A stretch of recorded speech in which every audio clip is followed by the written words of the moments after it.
On your left.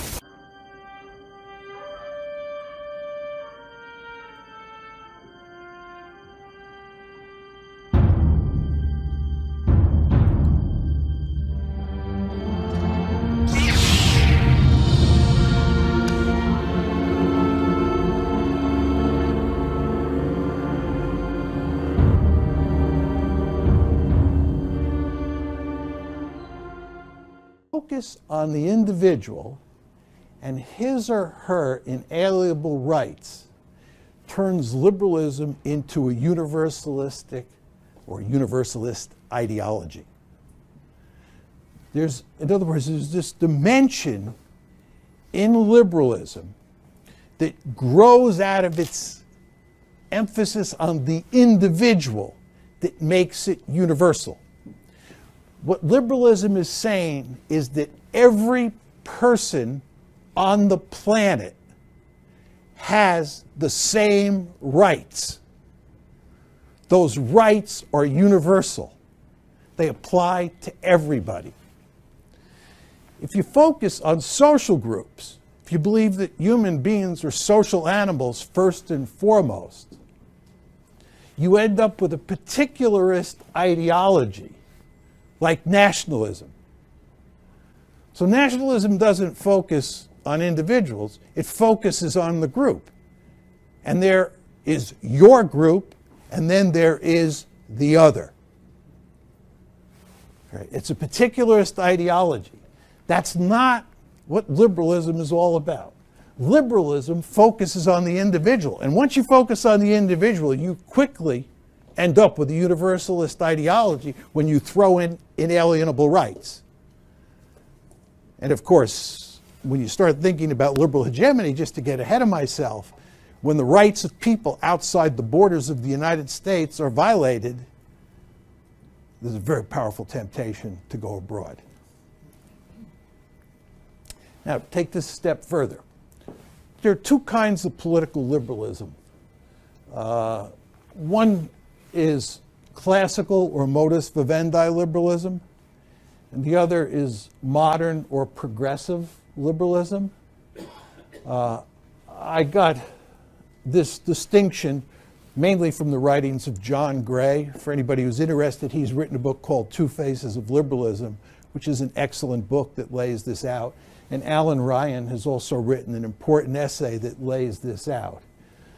So what you have is you have what I call modus vivendi liberalism and progressive liberalism. And these are the two different forms of liberalism that we want to think about. And the story I'm going to tell as we go along here is that progressive liberalism has trumped modus vivendi liberalism. We live in a world where progressive liberalism dominates, and I'll lay that story out. Before I go on to unpacking what modus vivendi liberalism and progressive liberalism are, I just want to say that I distinguish liberalism from utilitarianism and from liberal idealism.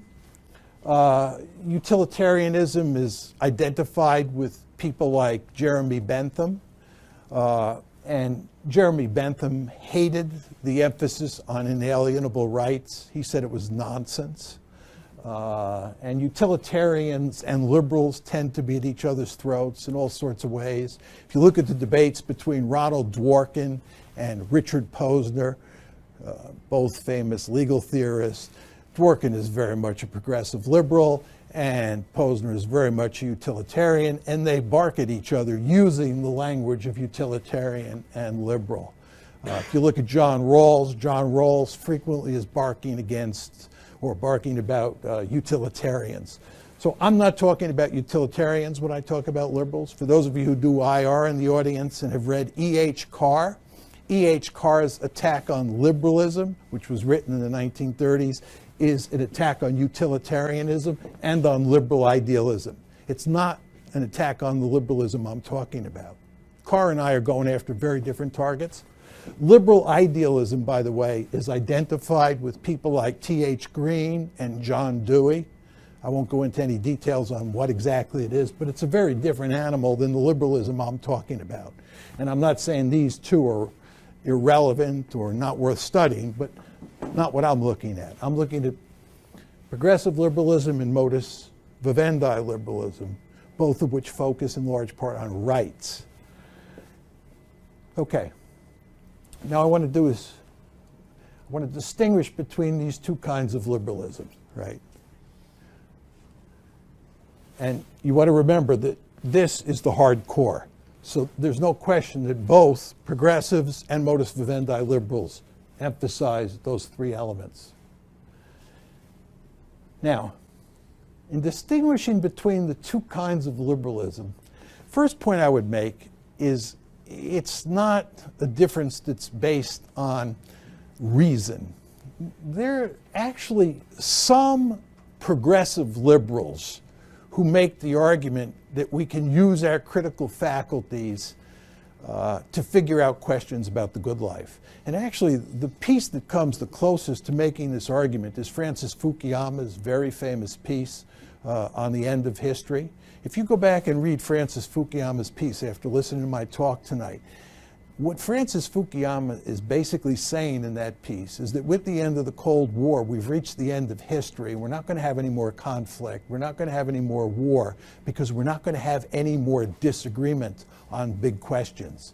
He's basically saying liberal democracy won, and from here on out, the planet is going to be covered by more and more liberal democracies until we have nothing but liberal democracies. And liberal democracies never have anything to fight over. It's all been settled. That's his argument. But he's really the only person who makes that argument. And if you look at his book, he backtracks in the book. Okay? My initial inclination when I started studying liberalism was to think that there was a difference between progressive liberals and modus vivendi liberals that involved reason. But I don't believe that anymore. I think there are two big differences. The first big difference is between negative and positive rights and the desirability and efficacy of social engineering. Now you're saying to yourself, what exactly is he talking about? When we talk about negative rights, we're talking about, liberty. We're talking about freedom from state interference. We're talking about free speech, freedom of assembly, the right to property, right? This is where you have a state that just protects your freedoms, right?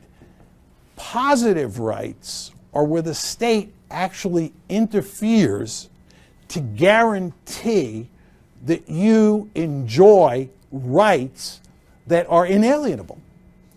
And I think the best example of this, and I'll talk more about it as we go along, is the right to equal opportunity. If you look at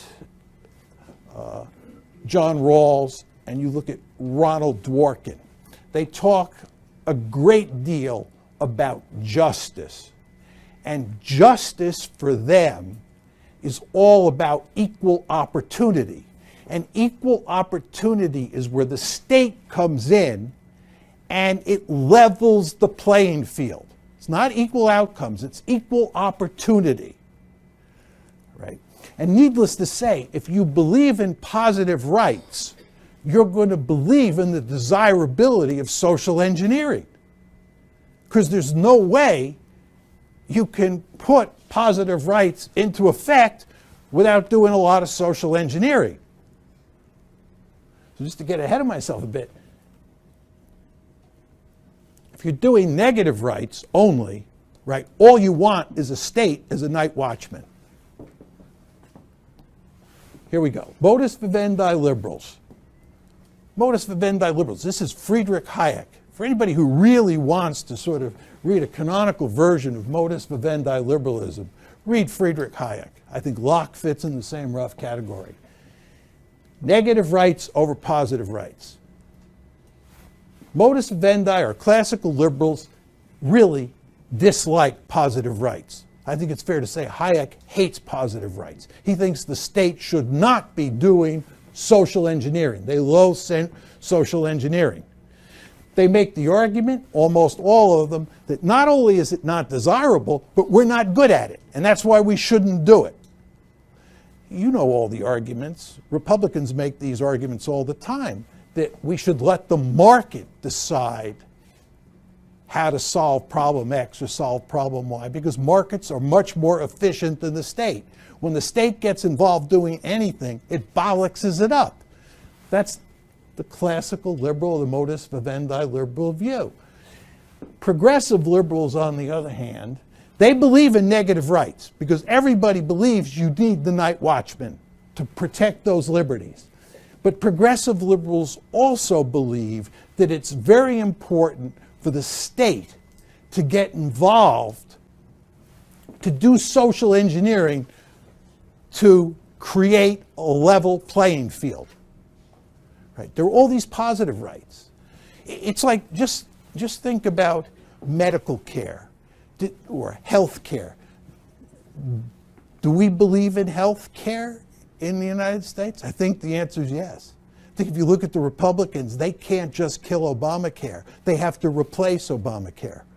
Because I think we've reached the point, and I could go into this greater detail in the Q&A if people want, we've reached the point where basically everybody believes that people have a right to universal health care, a right to health care.